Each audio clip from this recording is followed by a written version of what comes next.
नमस्कार, स्वदेश न्यूज देख रहे हैं आप। मैं हूं आपके साथ अभिजीत तिवारी। आज चर्चा करेंगे इंदौर उज्जैन ग्रीनफील्ड कॉरिडोर को लेकर। मध्य प्रदेश के मुख्यमंत्री डॉक्टर मोहन यादव और केंद्रीय मंत्री मनोहर लाल खट्टर ने बड़ी सौगात देते हुए इंदौर जिले की सांवेर में इंदौर उज्जैन ग्रीनफील्ड कॉरिडोर परियोजना का भूमि पूजन किया। मेट्रोपॉलिटन सिटी के रूप में करीब 48 किलोमीटर लंबे इस ग्रीनफील्ड कॉरिडोर के निर्माण से इंदौर और उज्जैन के बीच यात्रा समय घटकर लगभग 30 मिनट रह जाएगा। परियोजना की अनुमानित लागत 2,935 करोड़ रुपए से ज्यादा बताई जा रही है। यह कॉरिडोर सिंहस्थ 2028 की तैयारियों के लिए भी महत्वपूर्ण माना जा रहा है। नई सड़क से महाकाल दर्शन के लिए आने वाले श्रद्धालुओं, यात्रियों और व्यापारिक गतिविधियों को बड़ी सुविधा मिलेगी। साथ ही इंदौर और उज्जैन के बीच बेहतर कनेक्टिविटी से क्षेत्रीय विकास को नई गति मिलेगी। इंदौर उज्जैन ग्रीनफील्ड कॉरिडोर को मध्य प्रदेश के विकास और बेहतर कनेक्टिविटी की दिशा में एक महत्वपूर्ण कदम के रूप में देखा जा रहा है। इस महत्वाकांक्षी प्रोजेक्ट से क्षेत्रीय विकास, व्यापार, उद्योग और धार्मिक पर्यटन को नई गति मिलेगी। इस परियोजना से न केवल दोनों शहरों के बीच यातायात का दबाव कम करेगी, बल्कि इंदौर उज्जैन क्षेत्र को निवेश, रोजगार और औद्योगिक गतिविधियों के नए अवसर भी प्रदान करेगी। मुख्यमंत्री डॉक्टर मोहन यादव ने कहा है कि इंदौर उज्जैन ग्रीनफील्ड कॉरिडोर केवल एक सड़क परियोजना नहीं, बल्कि मध्य प्रदेश के आर्थिक, औद्योगिक और धार्मिक विकास का नया आधार बनने जा रहा है। यह परियोजना प्रदेश को बेहतर कनेक्टिविटी, तेज परिवहन और संतुलित क्षेत्रीय विकास की दिशा में महत्वपूर्ण बढ़त देगी। यह परियोजना विकसित मध्य प्रदेश के विजन को साकार करने की दिशा में एक महत्वपूर्ण आधारशिला साबित होगी, जिससे मालवा क्षेत्र की आर्थिक और धार्मिक पहचान को और मजबूती मिलेगी। तो मुख्यमंत्री डॉक्टर मोहन यादव ने क्या कहा है, पहले आपको सुनवाते, फिर चर्चा पर आगे बढ़ेंगे। करोड़ की लागत से, और पहले ग्रीनफील्ड ऊंचा बन रहा था। हमारे किसान भाइयों ने कहा ये ऊंचा बनेगा, बड़ी मुश्किल से तो सड़क मिल रही, मानगुन का छोरा, और बाद में कोई काम का नहीं तो फायदा क्या है। तो उन्होंने कहा इसको हमको भी तो लाभ दो। हमने कहा उसमें क्या बड़ी बात है, अभी ऊंचा नीचा कर देते, सब लाभ उठाओ, सबकी जिंदगी बढ़िया होना चाहिए। जब इतनी पुरानी सड़क राजा महाराजाओं के काल से, जब विक्रमादित्य काल हो, महाभारत का काल हो, खास बात महेश्वर के आगे नर्मदा जी से चालू होकर के सात धारा महिदपुर तक, इस पूरे मार्ग में कोई नदी नहीं है। पैदल पैदल 12 महीने चलने का हजारों साल पुराना हमारा रास्ता था। अभी आपके वीडियो में भी हमने देखा, सच में हमारे लिए तो वो सौभाग्य का दिन है। अभी जो इंदौर उज्जैन 6 लेन बनाया, ये तो पुल बनने के बाद 6 लेन और जो भी बने, लेकिन सच में पुराना रास्ता तो आज भी पैदल जाने वाले साधु संत जिनने अपनी पदयात्रा से भारत परिक्रमा करते हैं, तीर्थ यात्रा करते हैं, जैन समाज के संत यात्रा करते हैं, उनका सुगमता पूर्वक आने जाने का मार्ग यही है। और मुझे तो इस बात की प्रसन्नता है, हाथों देपालपुर मनोज पटेल जी, आपके क्षेत्र से, मेरे से होते हुए, सांवेर से होते हुए, अनिल जैन कालूहेड़ा तक, आगे तक, ये पूरा क्षेत्र हमारा एक विकास का नया पर्याय बनेगा। तो इंदौर उज्जैन ग्रीनफील्ड कॉरिडोर मध्य प्रदेश के विकास को नई रफ्तार देगा। इससे मध्य प्रदेश के किसानों से लेकर व्यापारियों तक सभी को लाभ मिलेगा। आज इसी मुद्दे पर करेंगे चर्चा, लेकिन उससे पहले परिचय करवा देते अपने मेहमानों से। हमारे साथ कुल सचिव क्रांति सूर्य टंटिया भील विश्वविद्यालय डॉक्टर मनोहर दास सोमानी जी जुड़ गए, आपका बहुत स्वागत है। साथ ही वरिष्ठ पत्रकार डॉक्टर आलोक एम इंदौरिया जी हमारे साथ जुड़ गए, आपका भी बहुत स्वागत है।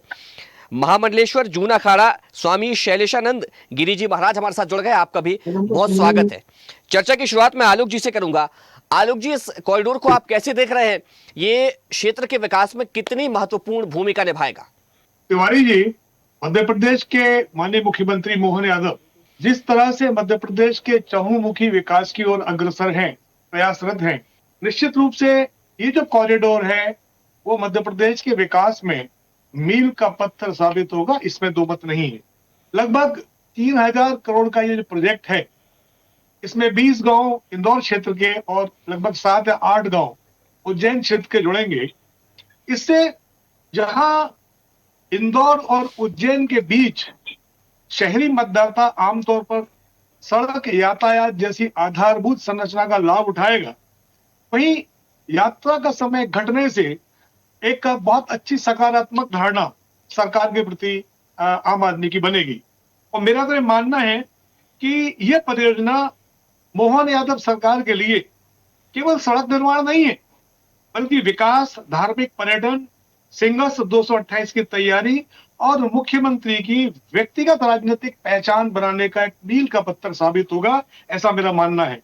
और तिवारी जी, चूंकि 2028 में विधानसभा चुनाव आ रहे हैं, मध्य प्रदेश के आम चुनाव आ रहे हैं, तो ये एक तरीके से शोकेस प्रोजेक्ट भी हो सकता है मध्य प्रदेश सरकार का।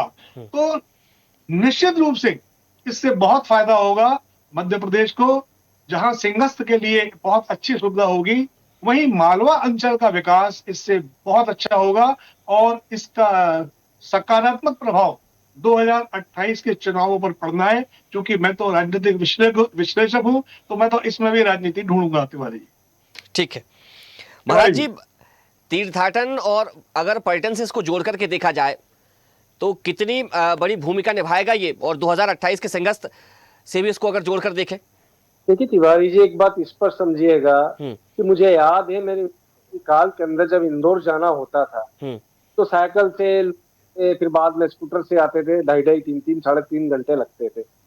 अब जाकर के वो 1.5 घंटे पे ये नया वाला सड़क बनने के बाद, किंतु जो पुराने सड़क के ऊपर इतना बड़ा इन्होंने प्रस्तावना करी है वो एक प्रकार से रूरल डेवलपमेंट प्रोग्राम के तहत है, क्योंकि सिर्फ शहरी क्षेत्र ऊपर उठा हुआ ब्रिजेस से लिंक करा हुआ वो बड़ा 6 लेन बन रहा है, किंतु ये जो नीचे वाला जो बन रहा है इससे निश्चित ही वापस से हमारी पुरानी जो कनेक्टिविटी है, पुरानी जो यादें हैं, पुराना जो विकास है, पुराना जो व्यापार है, उसको वापस से गति मिलेगी। तो ये अपने आप में एक बहुत बड़ा कोऑर्डिनेटिव एफर्ट है, तो इसकी मैं प्रशंसा करूंगा। साथ में एक चीज ध्यान रखिएगा कि जब भी 83 महादेव हम लोग करते थे तो हम लोग सदैव से मांग करते थे कि ग्रीन फील्ड कॉरिडोर होना चाहिए। तो अभी भी मैं इस मार्ग के ग्रीन फील्ड के ऊपर कहीं ना कहीं संदेह रखूंगा, जब तक कि स्वयं वहां की ग्रीनरी को मैं मेंटेन होता नहीं देख पाऊंगा।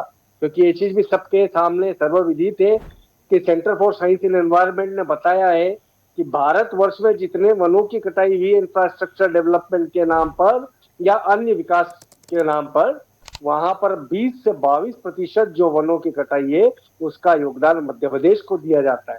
तो अपने आप में मेरे लिए एक चिंता का विषय ये रहा है, क्योंकि मैं देख रहा हूं कि मेरे स्मार्ट सिटी प्रोजेक्ट की जो प्रस्तावना थी मनमोहन जी के समय पे, आज उसका क्या हश्र होता। तो मैं दोनों पक्ष में कहता हूं, किंतु मोहन यादव जो है उन्होंने इस बात को बहुत जाए, उन्होंने रूरल सेक्टर को तो पकड़ा है, साथ में उन्होंने अर्बन सेक्टर कनेक्ट किया है। ये वाकई में प्रशंसनीय कदम। महाराज जी देखिए, 2028 में सिंहस्थ में करोड़ों श्रद्धालुओं के आने की बात कही जा रही है, तो क्या ऐसे में जो ट्रैफिक का दबाव होगा वो इससे कम होगा और सुगम दर्शन लोगों हो पाएंगे? स्नान जहां पर करने के लिए पहुंचेंगे तो क्या इससे उन्हें लाभ मिलेगा इसका? देखिए, आज ही जितने 23-24 किलोमीटर के घाटों का निरीक्षण किया है खट्टर जी ने, मोहन जी ने, 150 से ज्यादा निगम के पॉइंट, तो 150 से ज्यादा आगम निगम के जो पॉइंट्स है उनको कनेक्ट करना होगा, तो कहीं ना कहीं रूरल सेक्टर से यानी ग्रामीण अंचलों से करना ही पड़ेगा। और ये बाहरी क्षेत्र से निकलकर बहुत कम समय के अंदर उज्जैन के सीमा को कनेक्ट कर रहा है, तो निश्चय ही ये सिंह के दृष्टिकोण से जो मैं बड़ा चिंतित रहा इस बार के प्रयागराज कुंभ को देखने के बाद, वहां की भगदड़ को देखने के बाद, वहां के मॉब मैनेजमेंट में थोड़ी बहुत गलतियों को देखने के बाद, मैं कहता रहा था कि 58-60 किलोमीटर का प्रयागराज का कुंभ है और हमारे उज्जैन का जो कुंभ है मात्र 25-30 किलोमीटर के अंदर हो जाएगा। तो इतना सारा जनता कैसे मैनेज कर पाएंगे? पर अब मैं कहीं ना कहीं एक देख रहा हूँ, सुखद किरणें देख रहा हूँ कि मोहन जी इस चीज को समझ रहे हैं, इसी कारण से नए नए मार्ग एंट्री और एग्जिट पॉइंट्स का आविष्कार कर। तो क्या ये भी कह सकते हैं कि अप्रत्यक्ष रूप से सिंहस्थ की परिधि भी बढ़ाई जा रही है क्षेत्र की? कोई बढ़ाना ही चाहिए। मैं तो सदैव से कहता है वो सारी सत्ताओं को, कांग्रेस की हो, बीजेपी की हो, सदैव से मैं खुल करके कहता है पुराने शहर को तोड़ना स्मार्टनेस नहीं होती है, नए शहर को बसाना, नई पेंटिंग बनाना स्मार्टनेस है। आप बार बार पुराने शहरों को मत तोड़िए, विस्तार कर दीजिए। क्षेत्र का विस्तार होगा तो शहर के अंदर दबाव का तो कारण ही नहीं बनेगा। बाहर की बाहर सारा सिंहस्थ होगा, नदी के उस पार भी सिंहस्थ लगता है। आप नदी के उस पार बहुत बड़ा व्यापक क्षेत्र है, वहां पर बढ़ाते चले जाइए। इस बात को सरकार ने गंभीरता से शायद समझाए, इसी कारण से सिंहस्थ क्षेत्र का किया जा रहा है। जी ठीक है। डॉक्टर मनोहर दास सोमानी जी, पहले ये जो कॉरिडोर बनाया जा रहा था इसको ऊंचा बनाया जा रहा था, लेकिन फिर मुख्यमंत्री के पास तमाम जो वहां पर किसान हैं जिनके खेतों से होकर के ये रोड गुजर रही है, ये सड़क गुजरेगा, ये गलियारा गुजरेगा, उन्होंने कहा कि इसको आप जमीन के लेवल पर ही बनाइए। तो अब क्या अंतर आ जाएगा, क्योंकि अब ये जमीन के लेवल पर बनाया जाएगा, इससे किस तरीके से फायदा होगा?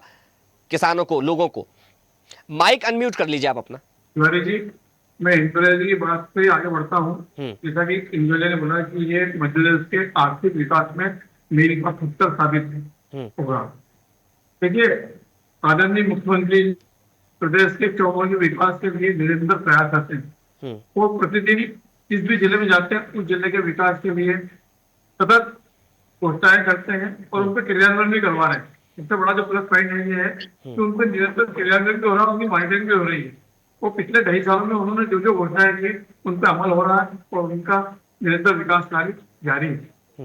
इंदौर उज्जैन सुपर कॉरिडोर का जो नया रोड बनाया जा रहा है 48 किलोमीटर का लगभग, इस पर 2,935 करोड़ की काश्त आ रही है। इसका जो सबसे बड़ा प्लस पॉइंट है कि किसानों से जो जमीन अधिग्रहण की जा रही है उनका उन्हें बाजार भाव से मुआवजा दिया जा रहा है। ये प्रदेश में पहली बार हो रहा है। नहीं तो हम कलेक्टर गाइडलाइन से जमीनें लेते थे और उसका विरोध होता था बार बार। जिस जिले में होता था जमीन ली जाती थी वहां पे कलेक्टर को उनका समस्याओं का निदान करना पड़ता था, किसानों का आंदोलन होता था और कई बार सरकार को वापस बैकफुट पे भी आना पड़ता था, उस योजना को स्थगित करना पड़ता था या हाईकोर्ट उसको स्टे दे देता था, न्यायालय में चले जाते थे लोग बाहर। तो सबसे बड़ी जो इस रोड की कैरेक्टरिस्टिक विशेषता ये है कि हम किसानों को उनकी जमीन का बाजार भाव से मुआवजा दे रहे हैं, जो कि लगभग 971 करोड़ रुपए सरकार के द्वारा दिया जा रहा है। तो इससे इसके विकास में और इसके निर्माण में कोई बाधा नहीं आएगी। जब भी सड़क यातायात का विकास होता है तो ड्राइवरों का, लॉजिस्टिक क्षेत्र का, मैकेनिकों के क्षेत्र में इंजीनियरों को रोजगार के अवसर मिलते हैं। इंदौर एक औद्योगिक नगरी है, एक औद्योगिक नगरी को एक धार्मिक नगरी से जोड़ने का ये जो नया कॉरिडोर बनाएंगे इसकी दूरी हम अधिकतम 40 मिनट में तय कर लेंगे। जब भी यातायात के साधन सुलभ होते हैं तो निश्चित ही उस क्षेत्र के आर्थिक, सामाजिक, सांस्कृतिक विकास के साथ शिक्षा स्वास्थ्य क्षेत्र में विकास होता है। यदि आप के उस क्षेत्र में रहने वाले जो 20 गांव इंदौर जिले के और 8 गांव उज्जैन जिले के वहां के जो विद्यार्थी हैं उनको अच्छे स्कूलों में, अच्छे महाविद्यालयों में जाने के लिए यातायात के सुगम साधन होंगे तो निश्चित ही उनकी शिक्षा में प्रगति होगी। दूसरा, स्वास्थ्य क्षेत्र में यदि भी ग्रामीण क्षेत्र में उतनी व्यवस्थाएं नहीं है तो जब कोई बहुत गंभीर बीमार होता है तो उसे तुरंत निकट के अस्पताल में ले जाना पड़ता है, तो वहाँ यातायात एक बहुत बड़ा साधन होता है। तो सुलभ यातायात होगा तो सीधे तक फिर हम स्वास्थ्य केंद्र तक पहुंचा देंगे। वो लगता है उससे उसका स्वास्थ्य ठीक हो जाए और वो मृत्यु के निकट उसकी मृत्यु से बचा सकते हैं। कई बार ऐसा भी होता है कि यातायात के कारण हम उससे निकटतम पहुंचा नहीं पाते और रास्ते में उसको ले जाने में मृत्यु हो जाती है बीमार व्यक्ति की।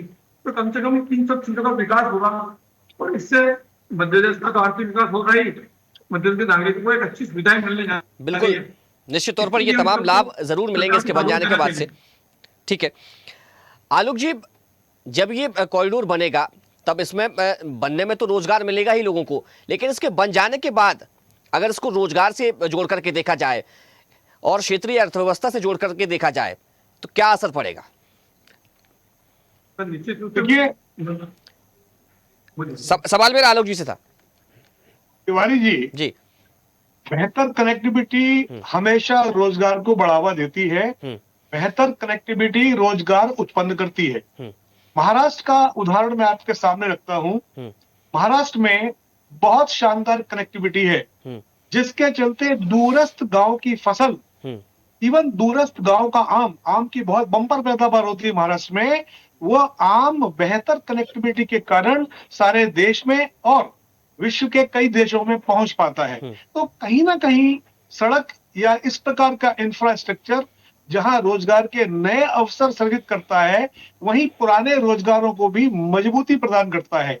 अब ये कॉरिडोर बनेगा, जिस तरीके से इसके पूर्व एक कॉरिडोर बनाया गया पीथमपुर इंदौर पीथमपुर के बीच में, और जिस तरीके से वहां डेवलपमेंट किया गया या जिस तरीके से डेवलपमेंट का खाका वहां पे खींचा गया, लगभग केमोबेश ये स्थिति यहाँ भी हो सकती है। फर्क इतना है कि वहां किसानों से जमीन लेकर उनको 60% जमीन डेवलप करके वापस कर दी गई है, यहाँ मुआवजा दिया गया है। और मुआवजे में भी मैं आपको बता दूं, किसान 5 गुना मुआवजा मांग रहे थे, उसके आधार पर किसानों को 2 गुना मुआवजा ही दिया गया है। क्यों? क्योंकि 2013 की जो गाइडलाइन है वो यही कहती है, तो सरकार भी मजबूर है। लेकिन उस रोड की जमीन जिसमें 28 किलोमीटर की जो रोड है वो 6 लेन बनना है। तो तिवारी जी, उस जमीन की कीमत कितनी होगी इंदौर उज्जैन के बीच में, कितनी महंगी जमीन हो जाएगी वो। तो वहां उद्योग भी आमंत्रित हो सकते हैं, वेयर हाउस भी आमंत्रित हो सकते हैं, कई प्रकार के एंसेलरी यूनिट्स जो इंदौर की इंडस्ट्री को डिपेंड करती हैं वो भी आमंत्रित हो सकती हैं। तो इससे आप तय मानिए विकास और रोजगार दोनों के नए अवसर सृजित होंगे, इसमें दो मत नहीं है। और मैं तो ये मानता हूं कि जिस तरीके से मोहन यादव जी ने पहले उद्योग पर फोकस किया और अब जिस तरीके से वे इंफ्रास्ट्रक्चर पर फोकस कर रहे हैं वो काबिल तारीफ है तिवारी जी मेरी नजर में। ये कहीं ना कहीं मध्य प्रदेश को विकास के एक ऐसी ऊंचाई पर ले जाएगा कि मध्य प्रदेश की बहुत अच्छी स्थिति आगे आगे जाके इस देश में होने वाली है। तिवारी जी, पर्यावरण पर इसका क्या असर पड़ेगा और कॉरिडोर का? पर्यावरण पे तो निश्चित असर पड़ेगा, क्योंकि जहां भी डेवलपमेंट होता है सबसे ज्यादा हत्या, मैं इसको हत्या बोलता हूँ, हत्या पेड़ों की ही होती है, क्योंकि पेड़ों से ही हमारा जीवन चलता है, पेड़ों से ही हमको ऑक्सीजन मिलती है और वो पेड़ काट दिए जाते हैं। सुप्रीम कोर्ट की शायद गाइडलाइन है कि अब आपको 20 मतलब एक पेड़ काटोगे तो 20 पेड़ लगाने पड़ेंगे और 60% पेड़ों को आपको शिफ्ट करना होगा। आप 40% ही काट पाएंगे। इस देश में विकास के नाम पर लेकिन ये भी कहा जा रहा है कि हालांकि इस कॉरिडोर के तो जितना ये कॉरिडोर बनाया जाएगा उसके आसपास पेड़ पौधे भी लगाए जाएंगे, वृक्षारोपण भी किया जाएगा।